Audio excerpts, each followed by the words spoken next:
Good morning and welcome to the Peer Assessment Information Webinar for 2022. We wanted to just take this moment to introduce you to the whole program.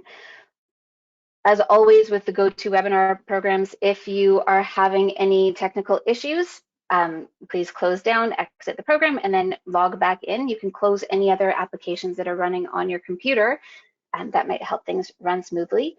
We are recording the sessions, and one of them will be posted to the website under on the peer assessment page. You will see on your screen a little orange arrow, and if you click on it, it will open a box. You can enter questions in there. We will have a few breaks for questions, and we would love to get to them. Something that you're wondering about might be something that someone else wants to know as well. If we don't have time to get to your questions, we will try to answer you directly via email or call you afterwards, or put it in an FAQ if it comes up enough. So who are we? My name is Dana Prucci. I am the Director of Professional Practice and Quality Assurance, and I'm a speech pathologist.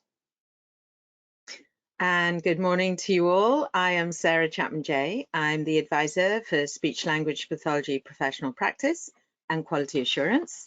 I'm also a speech pathologist. And just to let you know, I have been peer assessed in the past, so I do understand a bit of what you're going through, and I've also been a peer assessor as well. So between us, hopefully we can help relieve some of your anxiety and answer some questions that you may have. Thank you, Sarah.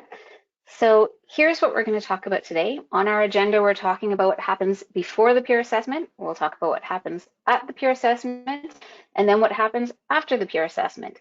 And because we've divided in this way, we're going to try to stop for questions after each of those parts, the before, the during, and after. So one of the first things we wanted to talk about is really just to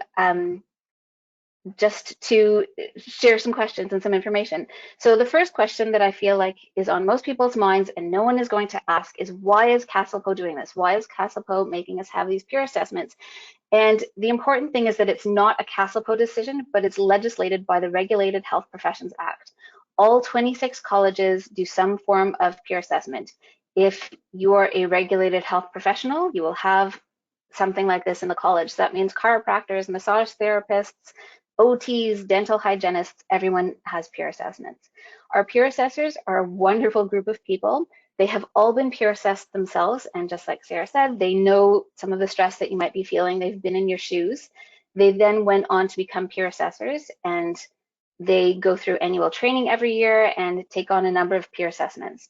They are warm registrants who want to give back to the professions, and they like meeting people, and they really love hearing about what you do in your roles. It's important to remember that peer assessors and the process are not out to get anyone. This process really is not punitive. It can be a very positive learning experience, and registrants really enjoy talking about their roles, their challenges, their successes. It's a conversation about your practice. So we can look now at a lot of the information we're talking about can be found on the website. So to show everyone where to get to it, if you go to the homepage, caslpo.com, I'm just looking at my other screen, so I'm not looking at the camera. If you click on registrants, on the left-hand side, you'll see Quality Assurance Program. And then you go down to Peer Assessment Program. And so a lot of what we're going to talk about today can be found in these documents, especially in the Peer Assessment Guide or the Quality Assurance section. So what we can do now, okay, Sarah, I have our test member up. Fantastic. Thank you, Dana. So let's, as you can see, we're going straight into the SAT, and it's important that when you fill in the practice description that you check off everything that applies to you in your practice setting. So, and this is such useful information for the peer assessor. This is what they're going by before they meet you. So they want to know, where do you work? Are you in a clinic, in a private practice, in a preschool setting? You know, do you do any, what kinds of service do you do? Assessment, consultation, research, screening, marketing. So everything that you fill in here is really going to help the peer assessor know a lot more about you and understand more about what your own roles and responsibilities are.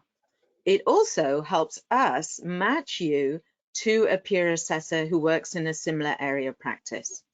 And then finally, at the very end of the practice description is a section that is, again, very important that you supply the right information, particularly a telephone number that they can reach you at and an email address, the one that you access the most regularly. Sometimes people use work ones, but don't, if you're working part-time, that might not be the best one.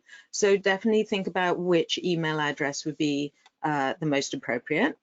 And you can see you can make a selection which month you would like the peer assessment to take place. The first ones would be April, May, June, and the last ones would be at the end of the year, November, December. Now, even if you've checked it off, because I've already had this question, somebody said, oh, I chose July, August, but now I'm not sure that works. It's going to be a conversation between you and the peer assessor. So just give them some idea. And if it needs to change, of course, there's always circumstances that arise that mean we might have to change our plans. But ideally, try and find a common date early on that works for both of you. So that's in the practice description. And so I think the next logical place to look at is the professional standards. Now, this is obviously where I think you all know there will be a lot more work involved on your part, because for each of, we call these like the 1.1, 1.2, etc. We call them our professional standard indicators. So for each of these indicators, you are going to be providing evidence of how you meet the standard.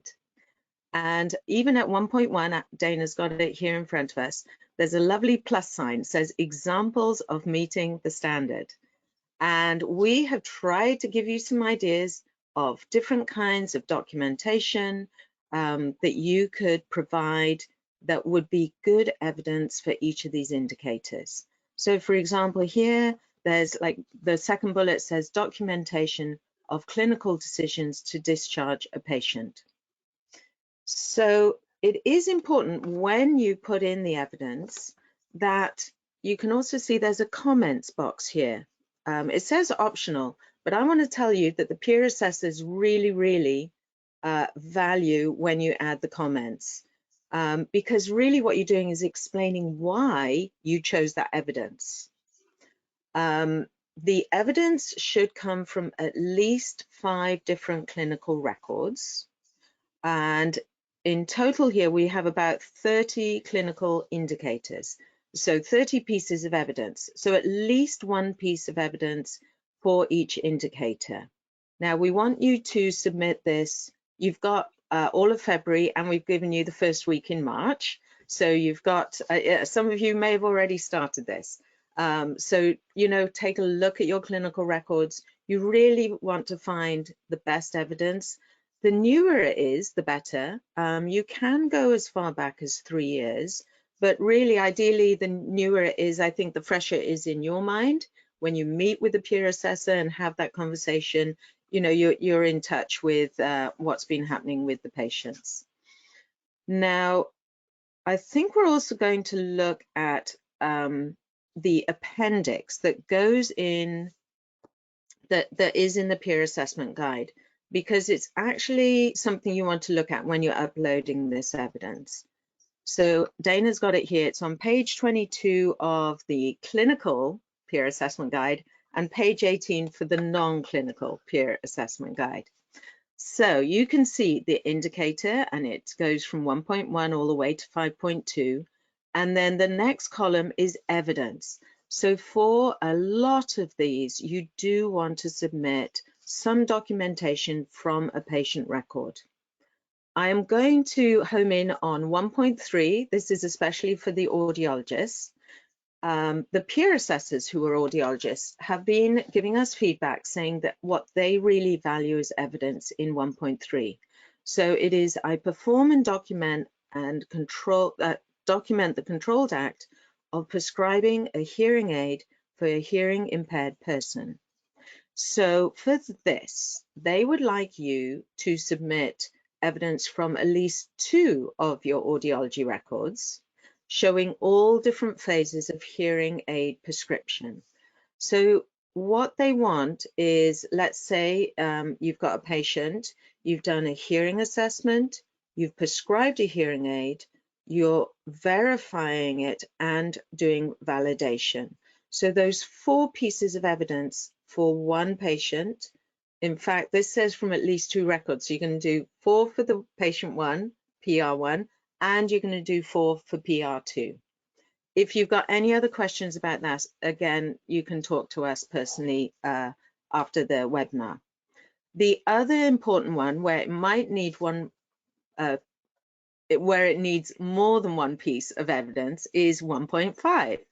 So any of you that are accountable for support personnel providing intervention under your direction, we're asking that you supply 2 examples of evidence. So one of them may be from a patient record. For example, you have co-signed your CDA's documentation. The second piece of evidence may not be in the patient. It can be in the patient record as well, or it may be separate. And maybe it's where it's a log of assigned activities that you have asked the CDA to do, or some other documentation of a meeting time that you've met, or email communication between you and the CDA that you're supervising. The other thing you'll notice on, actually right here on 1.6, is there's another way to provide evidence, and that could be taking a photograph or a small video, a very brief one, because I'll say that because in Skillshare that there's a capacity to load some information, but you can overdo it, especially with videos, as we probably all know now. So, but any kind of evidence of the kind of equipment you're using, how you securely keep your records, maybe where the storage cabinet is, therapy resources, maybe infection prevention and control measures, maybe PPE, how you store that, etc. So that's some nice ideas. So definitely check the appendixes for both clinical, non-clinical, depending on which one you've requested. And it does give you a clear idea of what is required to upload. Let me just check my notes if there's anything else we need to add here. I've talked about March 7th deadline. Also, please try and avoid blank forms. So the peer assessor wants to know what you do, not what your agency or organization have, created in terms of policies and procedures. You can add them obviously for some things, like in infection prevention control measures, but when it's anything to do with record keeping, I think that's what they would like the most, is to see what kind of documentation you provide. All right. Great. Thank you, Sarah. So now we can talk a little bit about the logistics of uploading. One of the things that makes these guides so very long is we try to include some pictures of what the screen will look like when you're uploading. So this is something you can look at afterwards in the guide, but we'll go through it together. What you can do to get the evidence is ideally save it on your desktop, add it, and then upload it. So this might mean taking a screenshot on your computer or iPad. It might mean actually using your phone or a camera to take a picture of something. Take pictures of the evidence, send it to yourself via email or text if you're doing it from a phone. After everything is uploaded, you want to securely delete the evidence from your phone and computer. If you don't know how to do this, you can have, I'm sure you have someone that has IT knowledge that can support you on this. When you're taking evidence, please be sure to upload it the right way up. We don't want to upload anything upside down, and check the evidence before you upload it. Another important thing is that, let's say this is my evidence. I have a handout for 4.2, patient record 1. I have evidence for 1.3, but oh dear, I have Bob's name here. First of all, it's much easier to change these names. Actually, you can only change them on your computer as opposed to once you upload. So I don't really want to call this thing Bob Jones. So instead I'm going to call it PR1. And this of course is evidence for 1.1. So that will be the new name for things. for this one rather. And the other really important thing to remember is that Skillshare is extremely, extremely secure. There's always that question of, should we redact people's names? Should we redact their health information? The Regulated Health Professions Act actually supersedes PHIPAA. So it's okay to have personal health information that you're uploading here, even though that might seem a little bit strange. You don't need to get consent. However, if you feel better redacting the information, that's fine too. So let's go back to here. We've got, let's upload something to 4.2. I communicate in a manner that is responsive to the diverse background, identity, and experience of the patient, families, caregivers, and other professionals. So we have, as always, lots of examples. And I have something that I really want to upload. I think this is going to be good evidence. So I will click on Required for Peer Assessment, choose the file. I'll go into where I've kept everything. So I want to do handout 4.2 that I have labeled, upload the files so we can see it right here. And now maybe I'll make a little comment. This is a handout I made for a 6-year-old child and her family who are English language learners. You can include something like there's lots of visuals, I used pictures, any other information that you want to have in here is just good to have. Okay, so now I'm ready to upload something else. I'll choose another file. So here I have something great. Upload, and oh dear, I have just noticed that I've uploaded evidence that I wanted for 1.3, but I've put it in 4.3. Just to point out, there's this handy dandy little stop sign. So if you click on the stop sign, you'll get the question, are you sure you want to delete this file? Okay, and that way you can keep control. If you make a mistake, that's okay. As the year progresses, before you have your peer assessment, if you've uploaded evidence, of course, by March 7th, and then something new comes up and you think, oh, that actually is even better than what I put in first, you can always upload it instead, either in addition or take away. I say in addition, we don't want to have reams and reams of evidence because that will make things a little trickier for the peer assessors. But again, when we're talking about PHIPAA, just to relax any fears, it's a very, very secure system. There's no harm in sharing with your employer or the privacy organization at your agency that you're needing access to the files. All regulated health professionals have the same requirements, so hospitals should be familiar with this process. What else? We wanted to talk about all of the documents. So what we need to do at the peer assessment is you'll be discussing 2 documents. One will be the required reading for the year. So for both audiologists and speech language pathologists, that's going to be the Code of Ethics. And for audiologists, not much of a choice this year. There's also the standards for audiological assessments. Speech pathologists can select another document to discuss, and please let your peer assessor know ahead of time what the second document will be. And I just wanted to remind everybody, first of all, congratulations, everyone here has submitted their SAT, which is wonderful. And whether you did it this year or in the past, or just to know in the future, you don't need to read all the documents every year. I think that a lot of people, probably myself included, thought, okay, the SATs take such a long time because we need to read everything. You don't actually need to read everything. What you need to do is read the required reading for the year and check off any other things that you've read over the year. So I've read the Code of Ethics, and I actually had a question about a conflict of interest, so I read that information, so that's something that you can check off. You need to be aware of everything and be familiar, but you don't need to read it all every year. Just wanted to share that. We can also look at learning goals. So because I didn't save it, it's asking if I want to leave or cancel. I don't actually need to save anything here, but please, when you upload, be sure you save your pages. You don't have to do everything again. So everyone has their CLACs for 2022, or their learning goals, pardon me, for 2022. So if you have any CLACs that you've earned already this year, you can add them. And let's go to the one about the revised CASAPO Code of Ethics. So if you have any CLACs, maybe you attended the e-forum a few weeks ago, you can add it in here. So let's say we'll put in CASAPO e-forum on the revised Code of Ethics. I think everyone knows how to do this. That was on January 20th. It was 1 hour of learning, and it was group learning.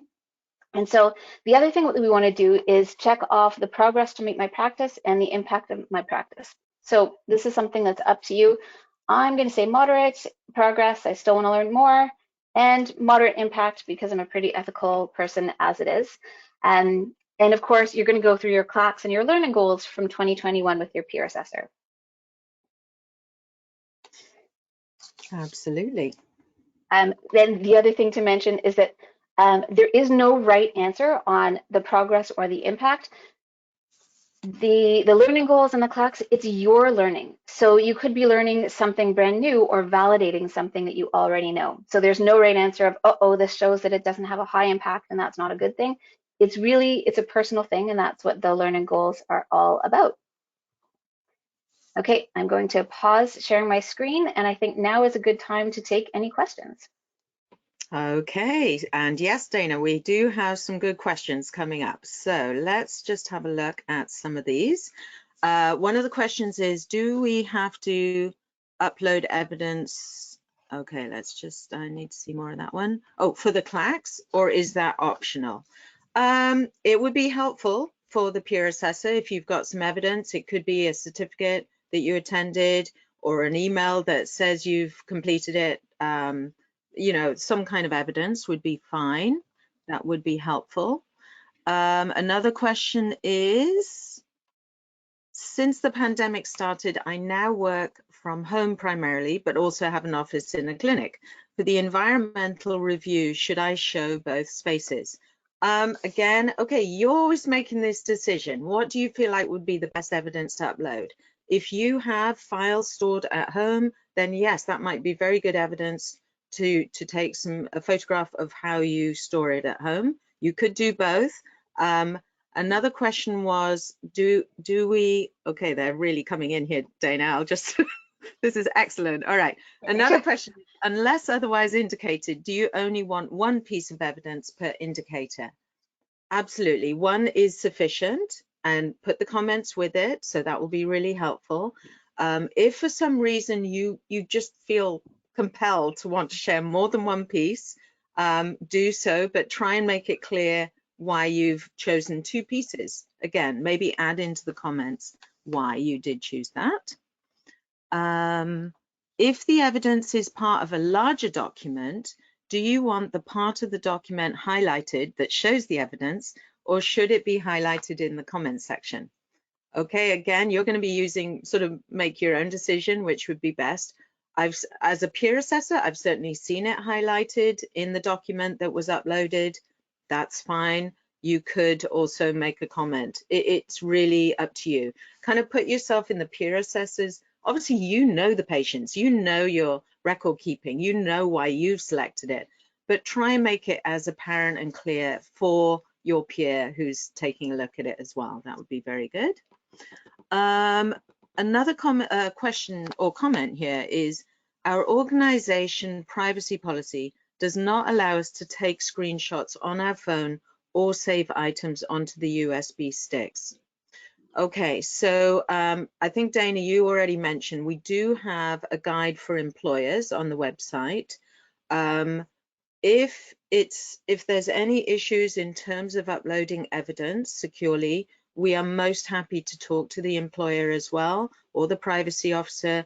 Let us know and we can discuss it. As Dana mentioned, it is in the Regulated Health Professions Act that an audit by the college is permitted. It's understood that it's secure and confidential, literally between you and the peer assessor. So certainly if there's more questions on that.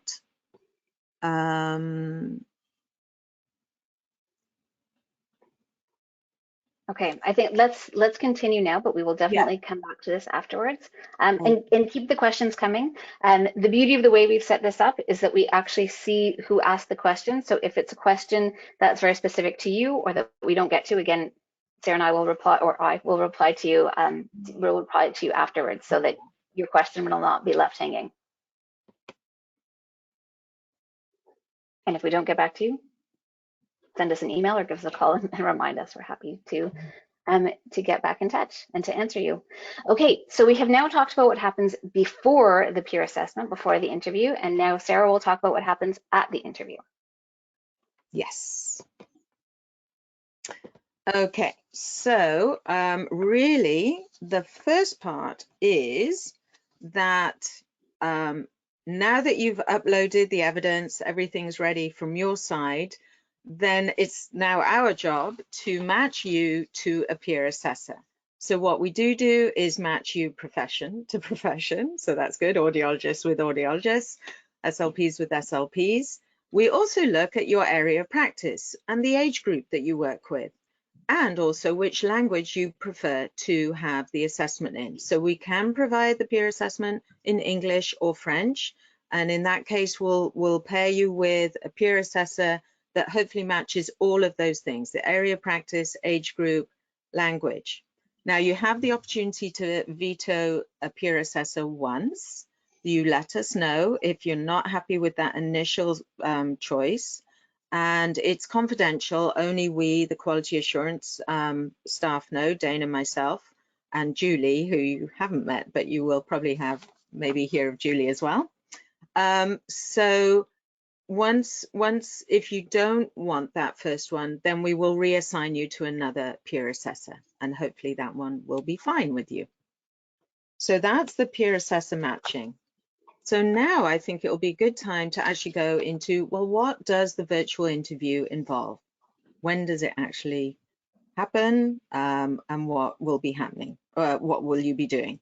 So for this, we're going to go through the components of the interview, as well as the first thing you can do is obviously mutually agree on a date that works for both of you, as well as select a virtual platform that works both ways as well.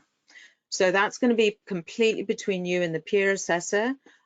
You will decide, will you communicate by email, by phone? And another important thing is that you're going to ask any questions. If you have any, just ask them ahead of time. And there is a tips from peer assessors. Remind me, Dana, I think we put it in as a handout. Did we in this webinar as well? Yeah.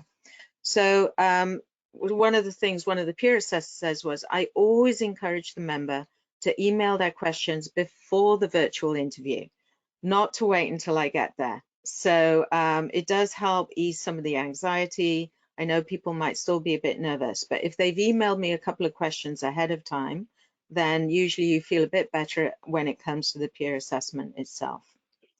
Another suggestion by a peer assessor is try and pick the best evidence for the standard and choose a variety of different types of evidence, different files, different policies.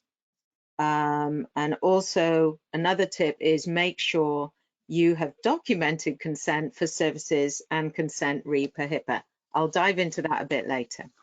All right, so we've got the PowerPoint here about components of the interview. So this will just give you an idea of what typically happens in the interview itself.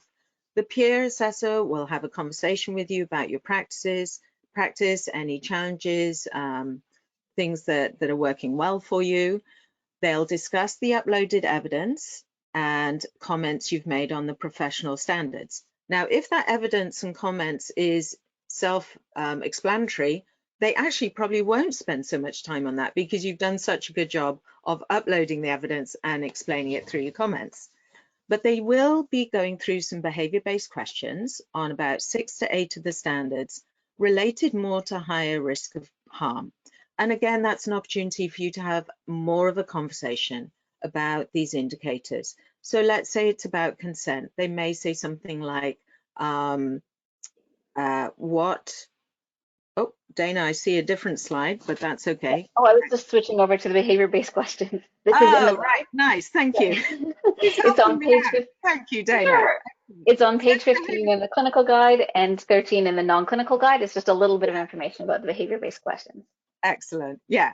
So here's some examples of the behavior-based questions. So they're in the guide. So describe a situation when discussing consent was a challenge and how you overcame it. Or what privacy policies do you have at your place of work? Tell me about some approaches you've used to work effectively with others. So these are all possible questions. And you already know, because in the appendix, it tells you which of those indicators there will be a behavior-based question accompanying it. So that's already very good for you to know. So you'll have the behavior-based questions discussion to go with the evidence. And it does become apparent between you and the peer assessor, if for any reason you do need work on one or two of the professional standard indicators, that does become clear during the conversation. And we'll talk about that a bit later as well. They're also going to look at your learning goals and continuing learning activity credits. Now, they look at this year's, so 2022 learning goals, but they're also going to reflect on your previous year, so 2021 learning goals and the CLACs that you collected in that year. They're also going to be talking about the clinical reasoning tool. And again, you have access to the clinical reasoning tool. It is in our peer assessment section of the web page of the website. Sorry, getting my words mixed up. So the clinical reasoning tool is something that we want you to look at it yourself. You're going to choose 2 patients, one, and hopefully with different clinical presentations. So if it's, let's say if you're an audiologist, it could be 2 types of patients. One that you do a hearing assessment, one maybe you do a hearing prescription, hearing aid prescription, maybe cerumen management, maybe vestibular function. If it's a speech pathologist working with adults, maybe you have one that you're doing swallowing work with, one with aphasia, apraxia, dysarthria. Maybe with children, you're doing something to do with language, something to do with articulation. So you want like 2 different types of patients to discuss. And with the clinical reasoning tool, what's happening here is really you're telling the patient's story. There are 9 guided questions that the peer assessor will take you through. You can see the first one here. Briefly, give me some background information about this patient. If you're feeling like it's not easy to talk about it, they may probe a bit more with the bullet points here. Well, tell me about the reasons for the referral and assessment. What challenges did you find? Were there some interesting factors that you can tell me about this patient? What we have observed, certainly over the years with this clinical reasoning tool, is this is actually where you as registrants are very happy to talk, because they're your patients, you know about them. There's a lot of information you want to share. So we have asked that the peer assessor do audio record just this portion of the virtual interview. It gives them a chance to take in all the information you've given, reflect on it, and check that you've demonstrated all the clinical reasoning processes. So that's the clinical reasoning tool. And then another part of the virtual interview is discussing the documents. So as Dana's already mentioned, for all of you, a required document is the Code of Ethics. And for audiologists this year particularly, you do have a selected second document, which is audiological assessment. So those are, now for the SLPs, you can choose another document of your choice, and really, something that's relevant to your practice that you would like to chat about. Okay, so. Okay, so we'll take another break for questions, and just like before, they're pouring in, which is wonderful. Keep the questions coming. Just wanted to mention also that with the clinical reasoning tool, obviously that's just for the clinical peer assessments. Everything else is both non-clinical and clinical. And the clinical reasoning tool really came about 4 or 5 years ago based on feedback from registrants. I've had a few questions from you guys already this year saying, so is someone coming to watch a session? What if it's virtual? What if it's in person? This is actually not a session that a peer assessor is not going to come and watch a therapy session. And so I think those that were peer assessed felt that that was missing. They want to show what they do. So that's why the clinical reasoning tool was introduced. And I've had a few other registrants not being peer assessed who say that they regularly use this with, I think it was a manager, and she was saying that she regularly uses this with all the employees just to go over in their annual reviews to do a clinical reasoning tool for some of their clients and patients, which I thought was a really neat idea. Okay, so let's take a pause for some questions. Okay, so I've got a few here. So can I submit copies of handwritten notes or should I type them out? No, absolutely. Handwritten, whatever how you document is how the peer assessor would like to see the records. And then a question, do we pick the two patients for clinical reasoning? So, okay, in the past when we were doing site visits, it used to be you would pick one and the peer assessor would pick one. Now, obviously, because it's a virtual interview, not as easy, although what the peer assessor might do is just run it by you, kind of give me an example of, the patients you have. So you say, well, definitely want to talk about this one for these reasons. And then they may then select, if you've got 5 or more, they may then ask you to choose one that is completely different. Yeah. So with clinical reasoning tool, do we state in our SAT, which two patients we would like to discuss in depth? No, there's no need to do that because, okay, you're uploading the evidence now by March the 7th, and you may not have your virtual interview until, say, September, October, November. So for the clinical reasoning tool, again, we would recommend maybe a patient you're seeing at that time, a current patient, and you may not be seeing them since if it was back in February when you uploaded the evidence. So that's okay. I see one, our school board does not have discharge criteria students can be seen throughout their school life. Our consent forms are only good for 1 year. What do we upload as evidence? Even though the consent forms, let's say it was something from 2021 and it's expired now, it's still good evidence because it was something that you did to get consent for treatment and for collection and records and all the rest of that. So even if something's expired, it's still good.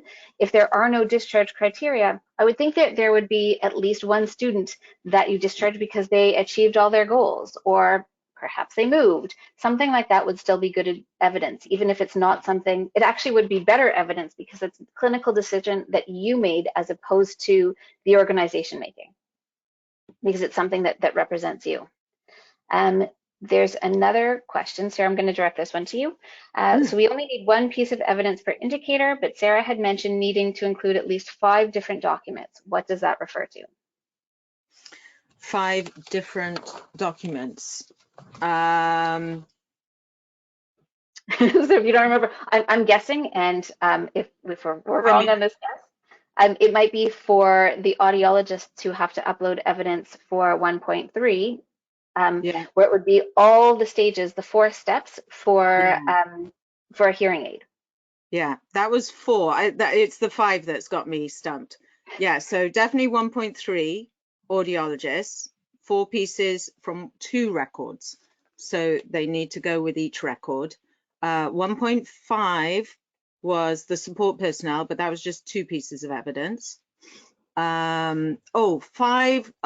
I think, okay, I might have it. 5 records.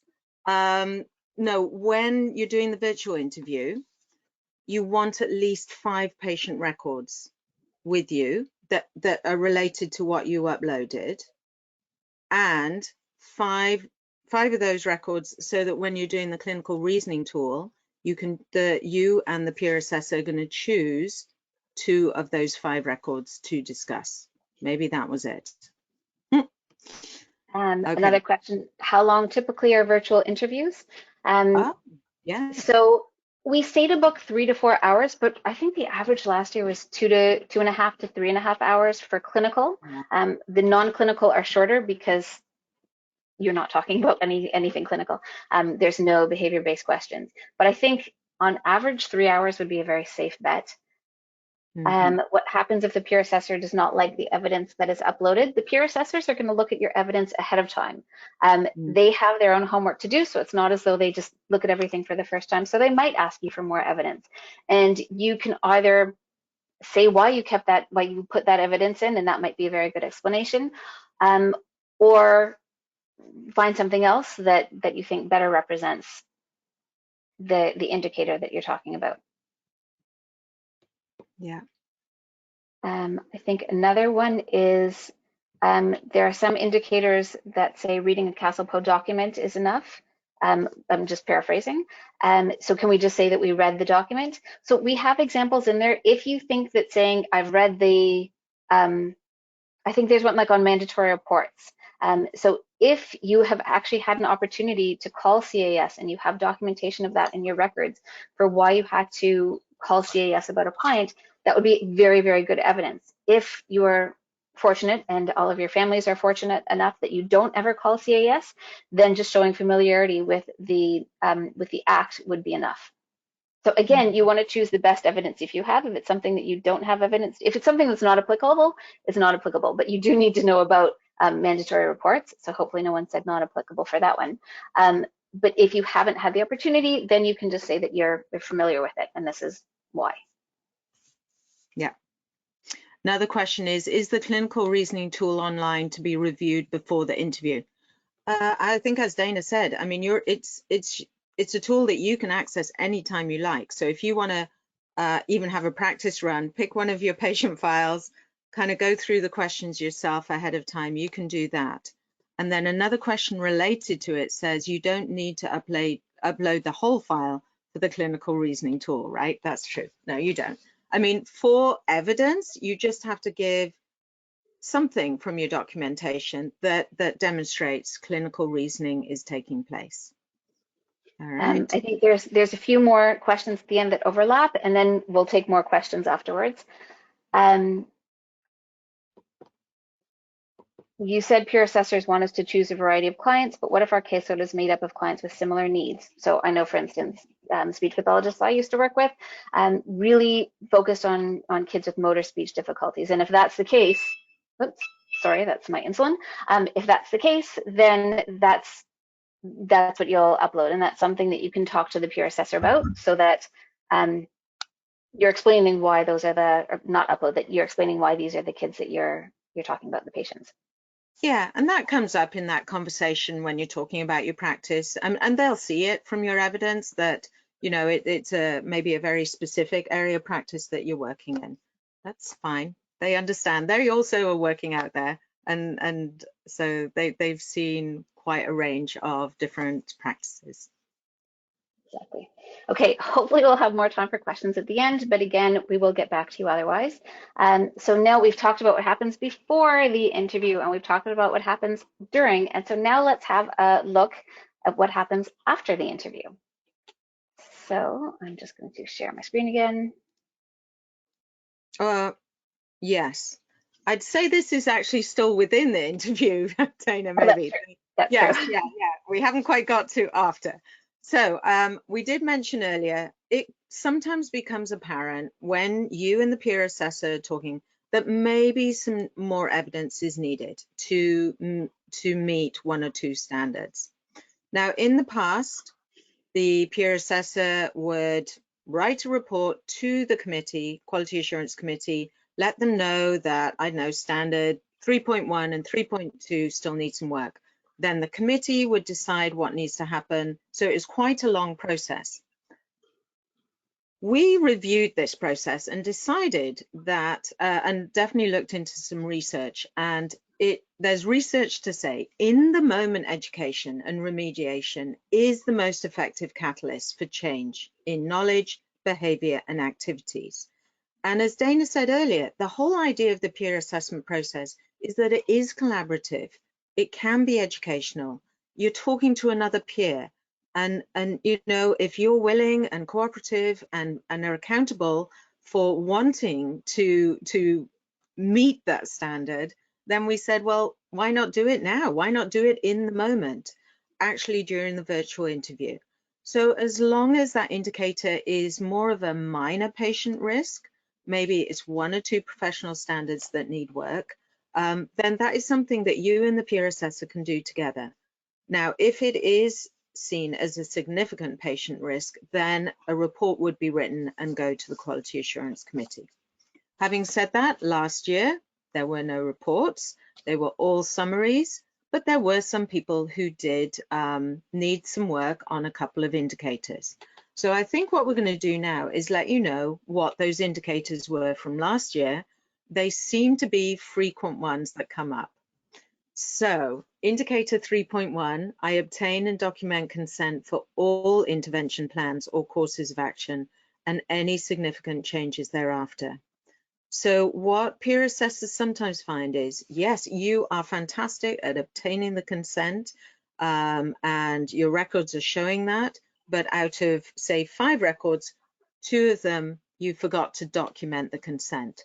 Or maybe you obtain consent for the initial assessment, but then you didn't obtain consent when you are recommending something like a video fluoroscopy or something like that, or referring to somebody else, or looking at some specific therapy.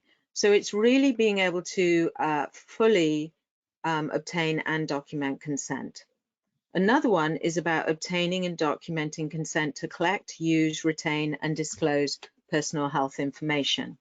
That seems to be another indicator that sometimes people are not fully aware of, and it could be something to do with accessing personal health information. A patient can request access to their records or a portion of it. For audiologists, they may request an audiogram. They're able to do that, and in that case, you would allow them access to portions or all of the records. Another indicator is 1.5, I'm accountable for support personnel providing intervention. Again, this sometimes can be a sticky one, and it can be more because somebody, yes, they supervise support personnel, but there's no documentation as evidence to prove that they have supported, that they have supervised support personnel.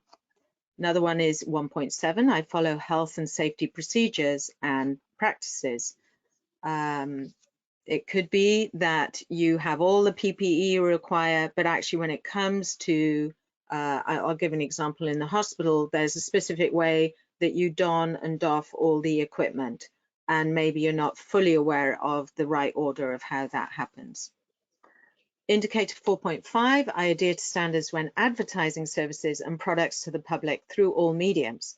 So if you are advertising your practice, then the peer assessor will look at your website and check that you're complying with the advertising regulation, and check that there are things like no testimonials posted, that there's no improper use of the doctor title, and there's other things in the advertising regulation that you want to be aware of if you are advertising your services. So those are some indicators. Now, having said that, the peer assessor and you will talk about a solution. How are you going to remedy this? They'll let you know if there's some resources on the website that may be helpful. There may be a possible learning goal you want to develop. They'll generate you, and they will generate a solution. So it needs to be agreed upon what evidence you're going to upload. So maybe you are going to upload some documented consent. You're going to do a learning goal related to that, maybe review the obtaining consent for services, collect some clacks for it, and you're going to agree on a timeline. So it's going to be, I mean, honestly, some people have done it the day of when I was peer assessing them, or in the first week, but it needs to be a very short-term time frame. So maybe 1 to 4 weeks maximum. So it needs to be something that can be easily remediated by you. And as I say, usually you and the peer assessor know pretty quickly if there is one of these standards that could do with some extra support. Okay. All right. So I think that's about the virtual remediation. Fabulous. If there is any virtual remediation, then the peer assessor will send an email to you and to me with the plan, like going to talk to the patients and get the consent. The registrant is going to add a learning goal, add a line to the assessment forms, whatever it may be. And then at the end of the peer assessment, so here's what happens after the peer assessment. I was getting a little excited about it before. Your peer assessor cannot tell you if you were successful. In general, you should have an idea about how things went, but whether or not you're successful at your peer assessment is determined by the Quality Assurance Committee. So let's look at what happens specifically afterwards. The peer assessor will write a document within 10 working days. It will either be a summary or a report. And I know Sarah used the word report before, and let's explain what they mean. A summary is short. It means you have met or exceeded all expectations. They do not actually reflect all your work. It's again, very short. If there's any remediation, once it's completed to satisfaction, a summary will be written. So a summary is really the goal. On the other hand, a report, if there is a report, it will show that indicators still need work. So it might mean that there are so many indicators that were not met, or that the indicator requires more than online remediation, or the remediation was unsuccessful.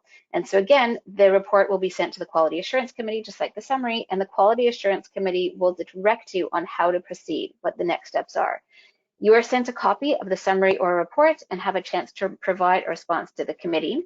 And just to mention, the summary, the report, and any information that you send are anonymized. So it will not say Joe Smith, this is Joe Smith's summary or report, but instead it will say PA1222, which means you are the 12th person randomly selected in 2022. Next, it goes on to the Quality Assurance Committee, and again, they received the anonymized reports and summaries. They don't earn your name, just your number. And the Quality Assurance Committee will decide if they need more evidence or if you have the required knowledge, skill, and judgment. The committee meets approximately every 6 to 8 weeks. We don't want you to have to wait very long to find out the results of your peer assessment. We try to get it done as quickly as possible. And then you'll receive a letter or email letting you know the final decision of the committee, hopefully congratulating you for completing the process. And finally, you'll get a survey from the quality assurance team. You may feel like you're doing these all the time, and I'm sure you are, but the feedback has been really, really invaluable and informs future peer assessments. For instance, as I said before, the clinical reasoning tool came about from the survey feedback. There was also an article in the most recent Express that talked about how people feel about the peer assessments being virtual versus in person, which is very difficult right now. But a lot of it came from the survey feedback. Okay, so now we have more time for questions, and I'm sure many more have come in. Mm-hmm.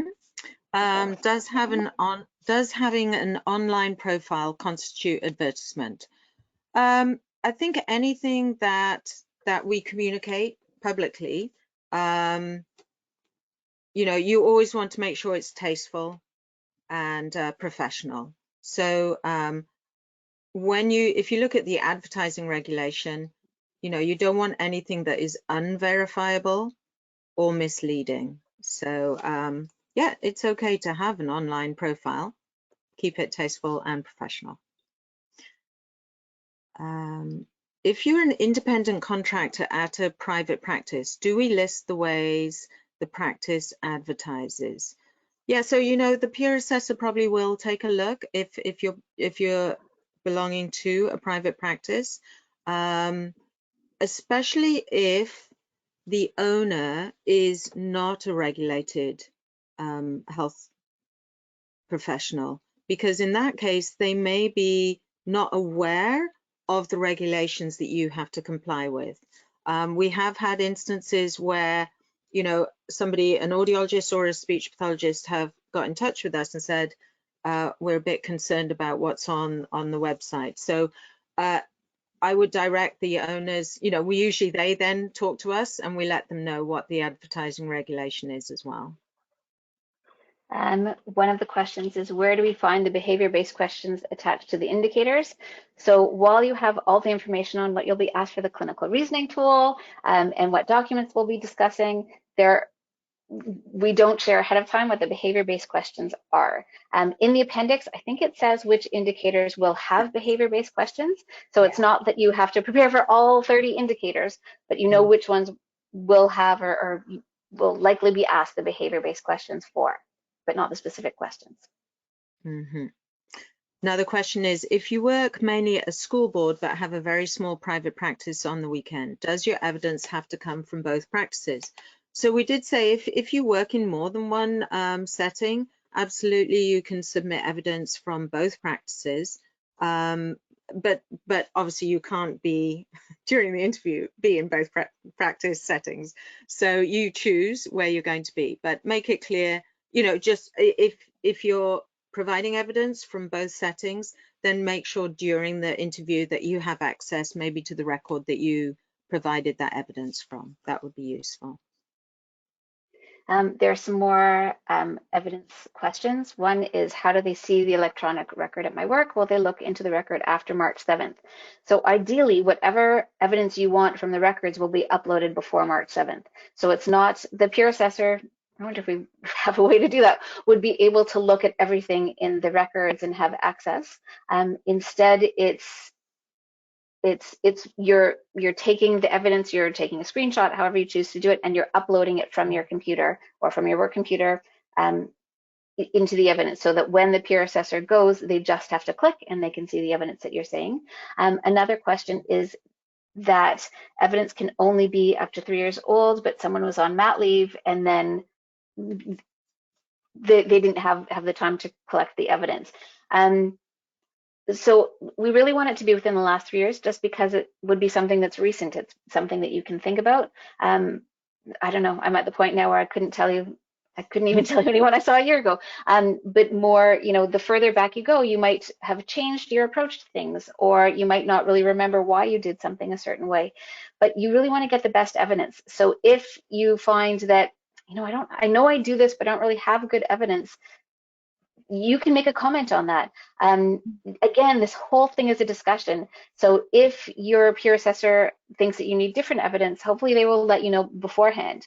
And if you have a hard time finding something, or you still want to stick by what you first uploaded, that's something you can talk about. If it's something that's older because of a specific situation, or I know you say you want something better, but this is why I think this really works. It's really a conversation, and talking to the peer assessors, especially last year was so different when things were virtual instead of meeting people face to face. And we thought, you know, I wonder how this connection is going to be. But the peer assessors and registrants being peer assessed, they really did love it. And it sounds like a ridiculous thing to say, probably from the point of view where you are right now. But the peer assessors felt like they really got to find out what's going on with people, and they got to hear from people who are so passionate about their careers and why they love what they're doing, or why they're getting frustrated with what they're doing. And if you're working in a hospital now is very different from the work that you had 4 years ago, but we will try to match you with someone else who's working in a hospital so that they're going through similar things, and maybe you'll get ideas off of each other, and you can, you know, complain about how frustrating it is, or this is so frustrating, yeah, but I do this and this is what really works. This is really a wonderful way to learn, and we want to think about it as a learning experience. All right, we have a couple more minutes. Sarah, I don't know, I've been talking too I much. see another question, and I am feeling for those of you that are currently non-clinical practicing. Just as we showed there are examples of what to upload for the clinical, absolutely in your non-clinical also you will see examples of best evidence to submit. If you've got any questions, well, to any of you really, and that we haven't answered in this or are not in the guide, you can of course get in touch with us as well. And for getting in touch, a question has come up, and Sarah just said getting in touch. I just wanted to repost this while you're looking, and you can either scribble down our email addresses madly, my last name is very difficult to spell, or if you go to the CastlePo website and you go to, I think, the practice advice page, then you can see our emails and phone numbers. For me personally, email is a better way to get in touch. If you prefer phone, we will get the messages as well and be in touch, because we really want to support you. Your peer assessor wants to see you do well, and we're not looking for trouble. Okay, 9:29. Can we slide in one more question? When you choose a patient file, do you want more than one report or note on that particular patient? It really depends on the evidence that you're wanting to upload to meet the professional standard indicator. It's up to you. Okay, I think that takes us to the end of our hour. Thank you again for coming bright and early. Hopefully this timing worked for you. Let us know if you have any questions, and wish everybody the best of luck. Yeah. Have a nice weekend. Bye-bye. Thank you.